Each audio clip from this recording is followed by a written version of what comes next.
painting to photography, from beadwork to woodworking, KQAL FM on the campus of Winona State University presents Art Beat. Art Beat highlights the work and accomplishments of local artists from in and around Winona. Support for Art Beat is made possible by the Minnesota Arts and Cultural Heritage Fund. We all know the mighty Mississippi, roaring through Winona with various boats, swimmers, fishers, and floods.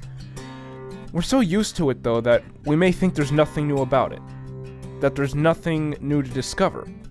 But what if you could hear under the waves? Today on Art Beat, we're joined by Erik, Schoster, and Nanna as they dive into the sounds of the Mississippi River. A quick disclaimer before we start. Any mention of Richard Roundtooth in this interview is actually Rodney Roundtree. Check out his website at fishecology.org. I'm here with Erik Schoster for the Sounds of the River event. How are you doing today, Erik? Good. So, why don't you explain what's happening here? Sure. So, Jason and I put together a hydrophone system that there's a unit at the dock near Levy Park, the Winona Tour boat dock, and that unit is connected. There's a little Wi-Fi modem, and it's streaming the sounds of the river to a website that you can listen to the sounds basically unfiltered, but then also into the beer garden space here. And there's like 4 panel speakers. They've got these exciters attached to them, which are just kind of the driver part of the speaker. And so they vibrate the material that they're attached to and kind of make them resonate and turn them into a speaker. And then there's a little subwoofer down there too, that little gray thing down there. But it's basically one channel just being played through these 4 speakers and then the subwoofer there. This website you're mentioning, what's the website? It's one of those, it's got a weird name. Lost is the name of the project, so the website is los.st. Is Lost just for the sounds of the river, or is there other things involved in it? Lost is a intermedia small press publishing project that I'm just starting this year, and we're publishing a chapbook of poems, a zine with some generative graphics. There's an event here in the beer garden that this installation, the river listening installation, is kind of leading up to the event. We're just cramming a bunch of things together, basically. But yeah. What's this other event? In the beer garden space, TV Pow from Chicago is playing, and Will and Lover from Winona is playing, and then Geodes from Milwaukee, which is my group, is playing as well. All right. For the sounds of the river, what exactly are we hearing over this? Are we hearing the movement of the water? Are we hearing motors under the water? Are we hearing fish hit the microphone or something? Yeah, I mean, all those things are possible. What we're listening to right now are archive recordings from the summer. The dock system just went down a couple hours ago, so I gotta go check out what's wrong with it. But most of these sounds, I have no idea, honestly. You can find databases of recordings of fish vocalizations that they can kind of compare to, and so there you can hear that kind of low grunty kind of sound. Yeah, it might be a freshwater drum. That's the one that I think maybe I've been able to identify. But those produce they're fish that produce sound by kind of knocking some bones together, and then their swim bladders amplify that into these big. They've got these muscles in their swim bladders that kind of thump against, make these thumping weird grunting sounds. Yeah, strange. So what we're hearing right now, that could be fish. As in fish producing sound. Definitely, yeah. Yeah, the clicking kind of sounds, even the sort of dripping sounds, all potentially could be fish. So, is there a place people can listen to this year round? As long as it's running, it'll be available on the website, and I think I'll probably keep the archive recordings up online as long as I can. Would the archive recording be on the website?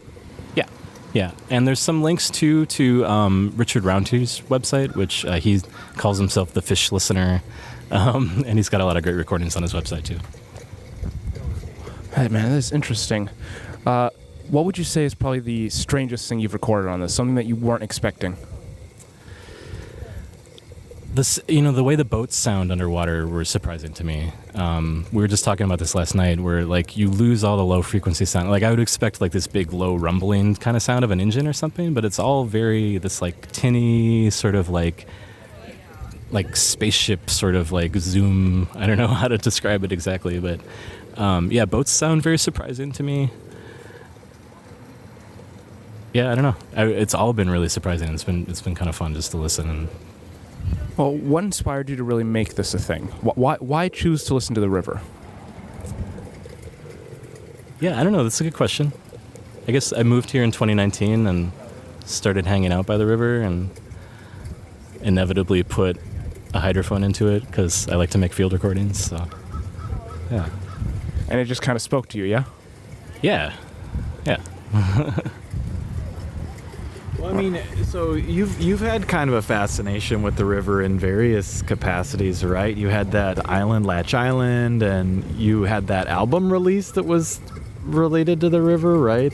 How was that concept part of the album? Like, how did the river play into it? That actually kind of, all just after moving here and like spending time by the river, that's when I made that record, which is, what's it called?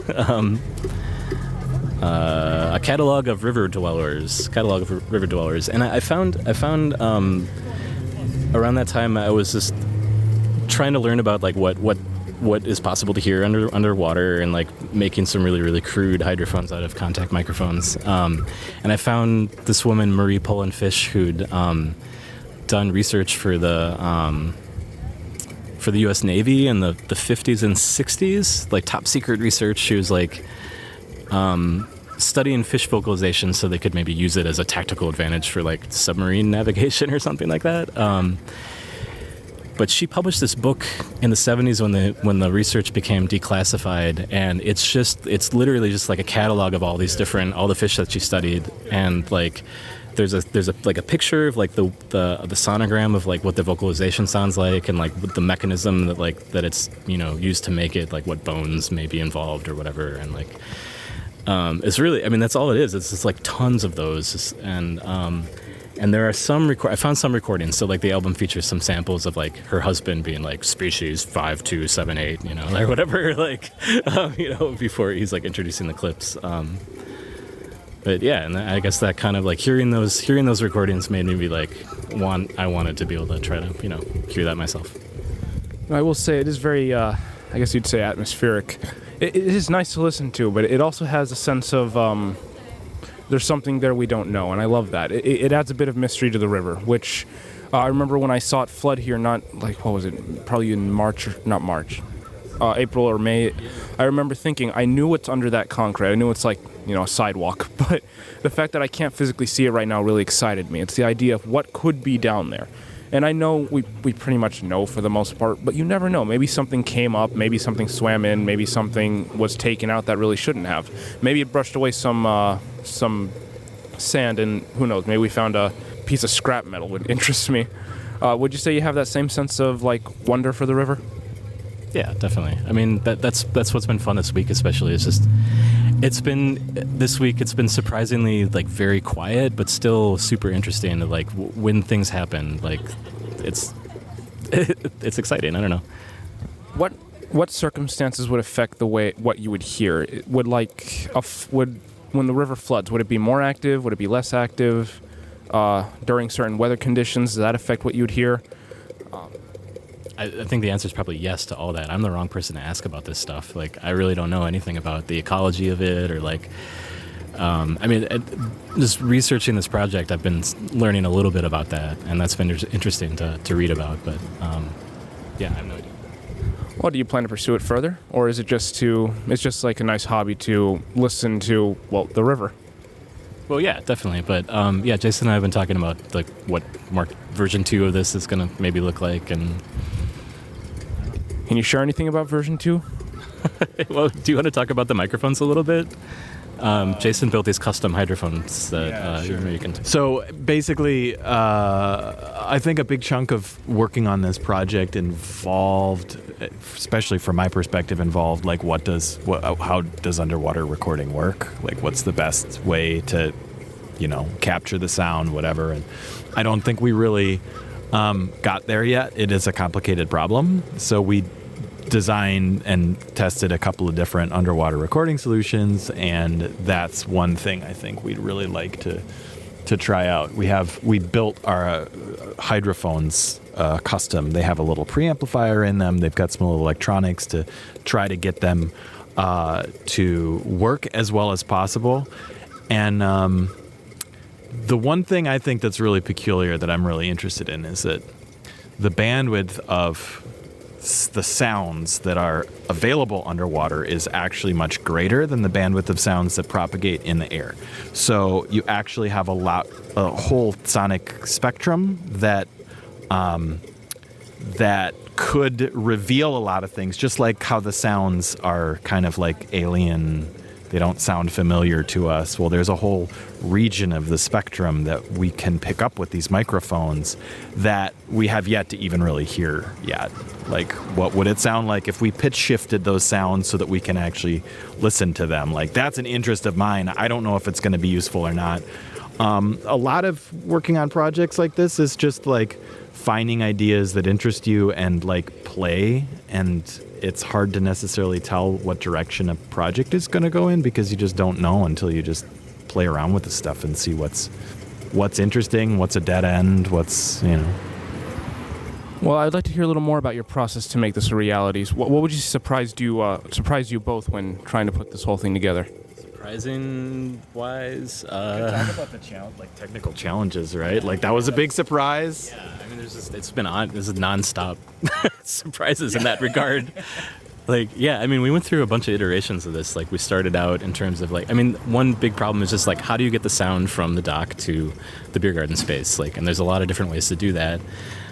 Lots of different ways to transmit things wirelessly, but like so many of them are like not available to us, or like have these like weird restriction. Like this, what we're using right now is a cellular network, just like the same network that your cell phone uses to like access a website or whatever.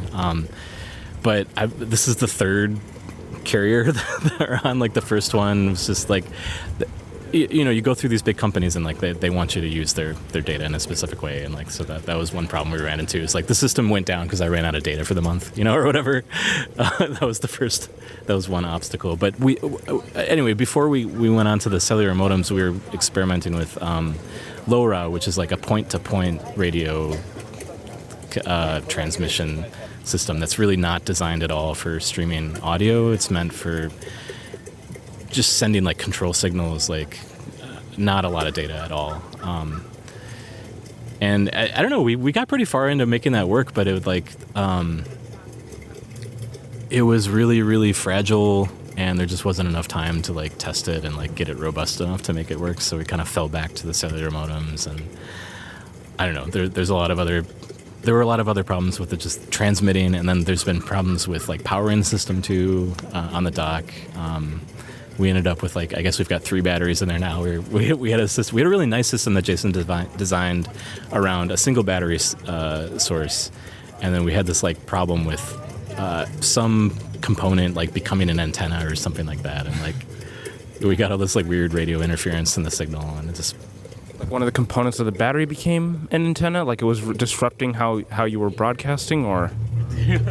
No, actually, yeah, I don't know that we fully troubleshot where the problem came in. But yeah, I mean, with this project, I think there was a lot of bespoke solutions that we needed to come up with, and not even, it's funny because it like just having something that's out on the dock where you don't have access to power, and where radio communication is where it's far enough away where you have to establish a completely independent streaming solution to get a signal from one place to another.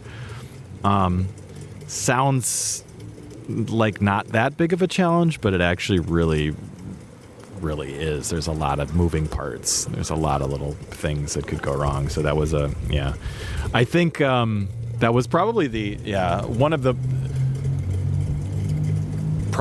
largest investment of time on this whole project. I think has more to do with just solving technical challenges than it really does in like dreaming what could we do and what would be the most interesting thing to do. It's more just like, well, how are we going to pull this off? Like how is it going to work? Have you only done this over in the river here in Winona, or are there other bodies of water? Have you only done it there? No, this is the first incarnation of this project. Yeah. So this is your first get-go. Yeah. How's it? Well, how would you say it went? Does it reach your expectations, or do you think like, okay, there's a lot of stuff we got to work on? No, I'm really happy with how things turned out. I mean, the fact that we got it to work that was kind of the goal with this. So I'm just happy that we got to listen for most of the week, even though it's been some days it's been up for 3 or 4 hours or something like that. Like the record I think was 11, but yeah, no, I'm happy. Do you plan to continue doing this? Yeah, I'd like to for sure. Do you plan just to keep broadcasting it here in Peter's Beer Garden? Are there other locations you'd like to try and put this up? Where would be your ideal setting to have this be put on broadcast? Ideal setting is a good question. We just started talking about to the Marine Art Museum about maybe doing something over there, which would be cool. And they've got a perfect setup because they're just right on the river. And yeah, I don't know. I mean, I think it'd be cool to just bring this to other bodies of water, just out of sheer what do other bodies of water sound like? What do other ecosystems sound like? I think that would be really cool. Yeah, see, that would have been a question of mine as well. Since this is the first time you've done this, you wouldn't know the answer, but my first question would have been, how would this sound different from, say, the ocean, a pond, a lake, even a stream where there wouldn't be much. And it did rain throughout the week. And did you observe anything different when it was raining compared to how it is now? Yeah, you can. I mean, you do hear the rain through the stream, more so than I was actually expecting. I was kind of expecting it to be, calm under the water, but that could also be partly because we're only maybe 4 or 5 feet deep into the water where we are. So the deeper you go, maybe the less you're going to get that kind of sound. But yeah, there were 2 or 3 times where we got some brief storms during the week, and that was cool to hear that through the stream. Yeah. You said your band relates to this project somewhat. What's the relation? I guess the only real relation is that tomorrow we're shutting the installation down, and so during our band set, we're improvising, and we're going to improvise along with the system, and I think Jason's going to be performing through the hydrophone system, so he's going to be playing instruments in the water, and we'll be broadcasting it in the space and then playing along with him. So I think, yeah. All right, please explain to me how you plan to do that. What instruments are you using, and Well, so I don't have a strong plan yet. We've really just only discussed this yesterday, maybe for the first time. Erik said that it appeared to him in a dream, and I thought, I was like, oh, I'll do that. That sounds fine. Go down to the river and I was thinking, I don't know. Right now I'm thinking maybe just dropping various objects like some gravel and sand and things and just trying to make it, I don't know, trying to I don't know. I mean, maybe I'll improvise, figure it out when I'm down there, but yeah, I don't know. It's an open question at this point. Maybe get some bait and just throw it in there to attract fish. Get them to show up. Yeah. I suppose that's entirely possible. I don't think that. We have a half-hour window to work with too. We were late last night. We were down there actually messing around with making sounds into the hydrophones, and there was a huge swarm of fish, these tiny little minnows and things. And we were remarking about how it's surprising that there are fish everywhere right there, and you don't hear them, or at least it wasn't necessarily. So I think the idea that if you can get a bunch of fish to just be active in one area, that it's going to actually translate to sound, doesn't seem to be the case. No, it's just they make sound when they're going to make sound, and I don't know what you have to do to convince them to become vocal. Yeah. Maybe, I don't know. Maybe I should go out there with some... is there like a? Yeah. Maybe that's what it comes down to. It's just. I'm sure there's a bait shop. I mean, I've seen people fish. I mean, if you're asking me where a bait shop is, I really should know, but I don't know off the top of my head. Isn't there like fish attractor, fish attractant, liquid, or fish repellent or something? Maybe, maybe just dumping various chemicals into the river. Maybe not that, but yeah. Yeah. Well, so we just heard a pretty big boom on the system, and I don't know if you'll be able to tell me this, but what was that? Right. No, I mean, I don't know. So these are recordings from the summer, and that could have been me repositioning the mic and knocking it into the dock or something like that. It could have also just been something swimming by and bumping into it. I don't know. Right. Oh, well, you said you used a hydrophone to set this up. What? Just out of curiosity, can you tell me everything you used to set this up? How did you make it a reality? Partially because I'm really curious, and if anyone would want, are you fine with people wanting to do this as well, or is this like your thing? Yeah, no, definitely. And I mean, we're still like debugging and like trying to figure out what works and stuff, but like that's something we've been talking about from the beginning is just, whatever solutions we come up with, we're definitely planning to share. I don't know. Yeah, like material-wise, like the system right now, as it exists, is like a Raspberry Pi, and this is the dock system. A Raspberry Pi connected to a digital to analog converter, and analog digital to digital converter. It's this hat called the Hi-Fi Berry, and that connects to a battery-powered Phantom system, which powers the preamplifier in the hydrophone. And the hydrophone is like a custom thing that Jason built, and it's based on, what was it, the like U.S. Geological Survey or something? Yeah, there were a couple of documents that were like about making underwater recordings. Actually, there was a really, really nice, thorough Instructables site that we found that kind of amassed some of these the knowledge about high-end hydrophone design, and it involves taking a piezo transducer, which is like a crystal that when it flexes generates a voltage, but it's a very small voltage, and so you need to build an amplifier that's very close to it so that you mitigate the noise issues and filtering issues that come with trying to send this very tiny signal down a long wire.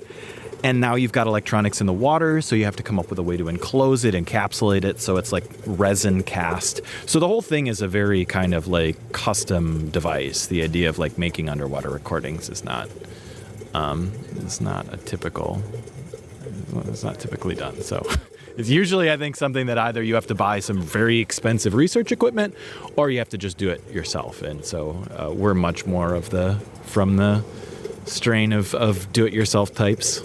So, how do these stereos work here?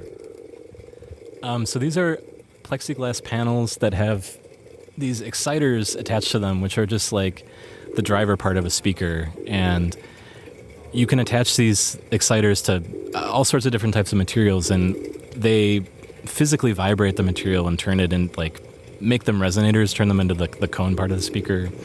So the kind of fun thing about these things is that you can attach them to different materials and they're going to sound different. The plexiglass is pretty like high frequency, kind of tinny, sort of filtered like, I don't know, like telephone coil pickup. Maybe that's an antiquated reference, but cardboard is surprisingly like very nice frequency response. Like if you want some like hi-fi audiophile stuff, like a cardboard box is a good way to get some nice sound, honestly, with these speakers. But yeah, I've been messing around with I guess metal cymbals recently, the hi-hats, and tomorrow at the performance, that's what I'll be playing through. Hi-hats. All right, then. What other materials would you like to try with this? I'd like to work more with glass. Glass is hard because, getting it cut and breaking it and whatever. But I've got some exciters on my windows at home, which is like my home listening, part of my home listening system. And Glass sounds nice. Yeah, I don't know. I guess primarily what I'm working on with these things now is like I really like the idea of working with this like sort of embodied sound where it's not speakers as kind of like a screen. The dorky word to use is acousmatic, where like the sound is sort of disembodied and just like you're sort of meant to ignore the speakers. The speakers are meant to be kind of an invisible part of the environment and the sound, and like I really like these things become part of the space. You know, they're in the environment. They're physical. So it's not so much just about using the speakers as this like sort of virtual projection. It's like it's this thing. It's like a embodied instrument a little bit. So that's kind of exciting to me. Is it only the water that you plan to record with this? Is there any other locations you'd like to record with this equipment? I mean, I get it's a hydrophone, so yeah, it's strictly for underwater, but who knows? Maybe there's another place that might interest you with the same kind of concept? Well, I just, on my own, before started making recordings on the river, I was experimenting with hydrophones just like in my apartment as feedback devices, so using the water as a filter and sending signals through the water, creating feedback loops with the water as part of the circuit or whatever. So yeah, I don't know. It'd be fun to like with these more serious, like nice microphones, like the ones that I was working with, like initially were pretty crude. That'd be fun to try again. I should mention that there's this really great system called the Audio Moth. Those are, when they're available, they're not always produced, but they kind of produce them in batches. They're pretty affordable, and it's like an all-in-one unit that comes with like a waterproof case. And you can't do the kind of thing that we're doing here, where you can monitor or stream as you record. But it's this self-contained unit that you can just like throw in the water for a while, and then pull it out, and then you can take the recordings off. And they're really nice, and they're built for being deployed in the field for like a long time. Like acoustic ecologists use them to like study like bat vocalizations or something like that. You might leave one of these for a month in a forest or something and see like how often are bats coming through and that kind of thing. Yeah. Can I ask why you didn't try to get one of those done? Well, actually, I did start with that, and they make a development kit where you could theoretically use it to like connect to a system like we've got right now to stream the audio in real time. But that was the major obstacle, is they're not built for like real time streaming. And I don't know, like this is something that we were testing last night too. It's just like the microphone on the Audio Moth does have like a filtering, kind of like it distorts the audio in terms of the frequency content of the audio. And the piezo elements that Jason's got in the these hydrophones, that's like one nice, as I understand it, that's one really nice quality about them, is that they've got a very, very flat frequency response. So it's more natural sound, I guess. Yeah.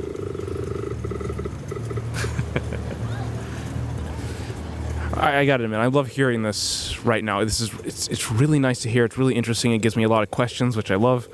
I would have to say, you mentioned how Jason here is planning to, you said, throw sand and gravel into the water to try and make instruments out of this. How do you riff off that? Is this just a do as it goes kind of thing? Are you trying to make full-fledged songs, or is it just a way to kind of like add to the natural sound of the world? So we were just discussing this before, and again, it's very off the cuff. So I said, well, we could use that as a very, very loose, I could give you a game plan where tonight I come up with, I'm going to do 5 things. And so I'll do this thing for 5 minutes. I'll do this for 5 minutes. I'll do this for 3 minutes. And then I will have no idea what's going on from your perspective, but I will be broadcasting my sounds, and it will give you kind of like a backdrop, like a wallpaper, like a canvas, and then you can do whatever to that. But again, the specifics of that is still totally up in the air right now. So I don't know. Maybe once we get together, once people arrive in town, we can talk about what to do. But yeah, I mean, more than likely, like in the last 30 seconds before we play, some plan will emerge, and that's what'll happen. But yeah, I mean, it's an improvisation group, so we try to. All right, sweet. Thank you so much. I guess my last question would be: is there anything you'd like to share with with our audience before we end this interview? If you're interested in this, go check out Richard Roundtree's site and just poke around on the internet. There's a lot of cool things to listen to. And what's the name of that site? He's the Fish Listener. I think that's the name of his website. Yeah. All right, and can we just get your website one more time for the audience? Sure. The project's called Lost, and it's just los.st. Was there anything you'd like to say, Jason? Nope. All right, well, thank you both. Yeah, thanks a lot.